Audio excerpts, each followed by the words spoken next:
Assalomu alaykum hurmatli kuzatuvchilar. Bugun biz sizlar bilan mana bunday modulli kontaktorni ish vazifasi va uni ulanishi haqida ko'rib chiqamiz.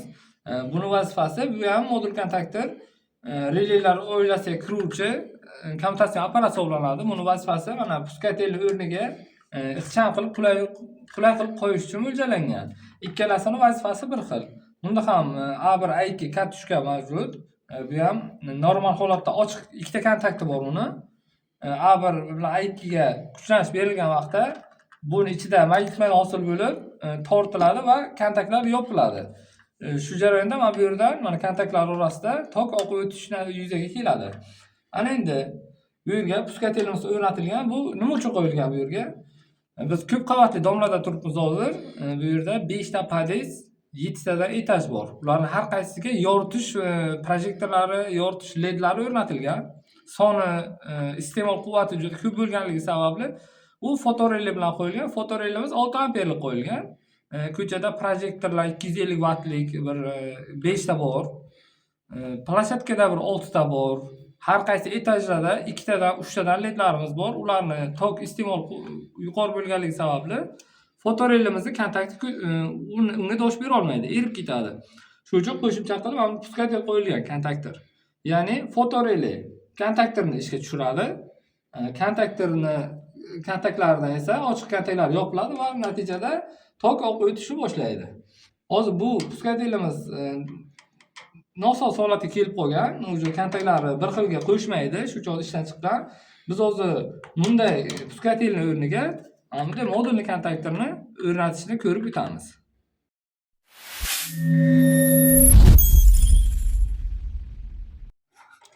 Mana biz modulli kontaktorimizni ulash jarayonini boshladik. Birinchi navbatda bu yerdagi ulangan barcha simlarni o'z o'rni bilan ochib olamiz va puskatelni kontaktlari ko'p bo'lganligi sababli ozroq nima deydi, bespariyatga holatda bo'ladi. Ularni olib, hozir tartibga solib, betartib joylashgan kabellarimizni tartibga solib, modulli kontaktorga ulashga qulay qilib taxlab olamiz. Xo'p, mana kabellarimizni ham tartibga solib oldik. Mana bu umumiy nollarimiz. Mana bu 0. Bunisi fotorelliga ketgan 0. Buni kontaktorimizni A2 kontaktiga, katushkani A2 kontaktiga doimiy ulab qo'yamiz. Keyin mana bunisi fotorelliga ketgan faza boruvchi fotorellini ishga tushirish uchun. Bunisi hisoblagichimizdan chiquvchi faza. Ikkalasini birlashtiramiz-da kontaktorimizni 3-kontaktiga ulaymiz. Mana bunisi esa fotorellimizdan qaytuvchi faza, ya'ni fotorelli ishlab qo'shgan vaqtda bundan faza qaytadi. Buni esa kontaktorimizni A1 kontaktiga ulaymiz. Shunda xo'p, hisoblagichdan chiqadigan fazamizni 3-kontaktga uladik. Fotorellimizdan qo'shgan vaqtda mana bundan faza qaytsa, kontaktorimizni A1 kontaktiga ulaymiz, ya'ni keyin ishga tushadi. Ishga tushgan vaqtda 3-kontaktimizdan 4-kontaktga tok oqib o'tishni boshlaydi. Shunda mana bu освещениямizga beriladigan faza ismi. Buni 4-kontaktga ulaymiz. 3 bilan 4 normal holatda ochiq kontakt hisoblanadi. Ishga tushgan vaqtda yopiladi kontakt, tok oqib o'tishni boshlaydi kontaktorimizdan. Shu tartibda ulab ko'ramiz.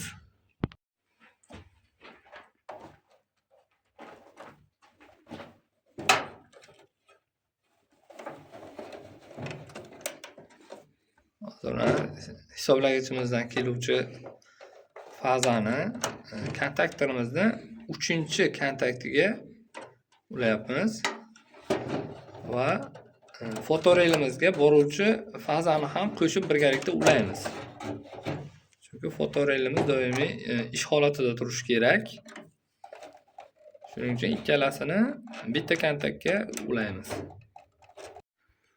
Mana hisoblagichimizdan keladigan fazani 3-chi kontaktimizga ulab oldik. Ana endi fotorellidan qaytadigan qaytuvchi fazani katushkamizni A1 kontaktiga ulaymiz.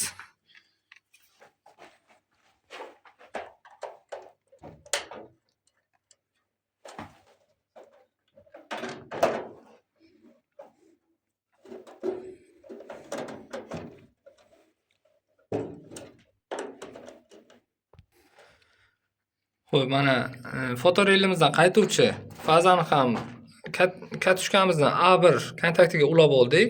Ana endi esa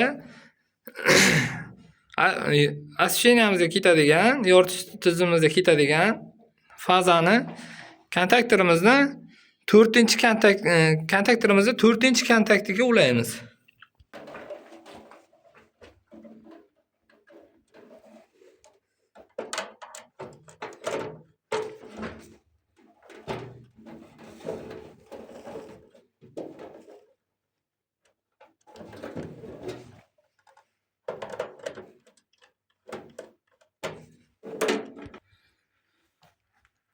Mana освещениyaga ketadigan kabelimizni ulab oldik. Mana A4 kontaktimizga bu katushkamiz ishlagan vaqtda fazani o'tkazib beradi, faza bilan ta'minlaydi. Ana endi esa kontaktorimizni A2 katushkasiga doimiy nolni ulab qo'yamiz.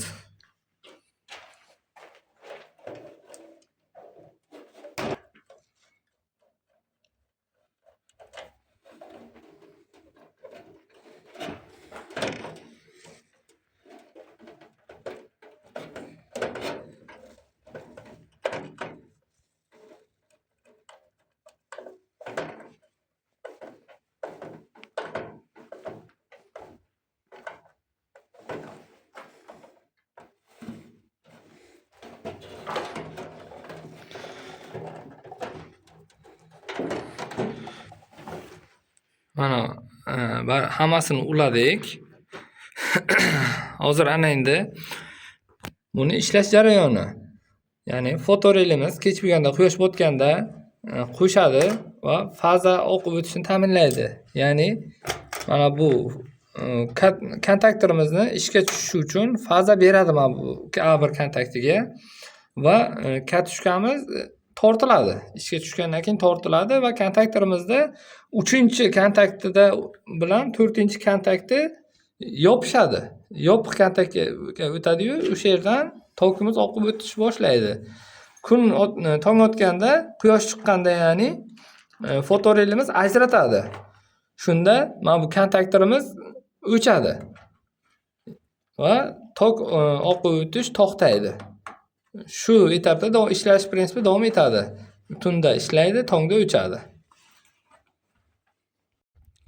Ushbu kontaktor haqida sizga yetkazmoqchi bo'lgan ma'lumotlarimiz qisqacha shulardan iborat edi. Bizni kuzatishda davom eting. Xayr, salomat bo'ling.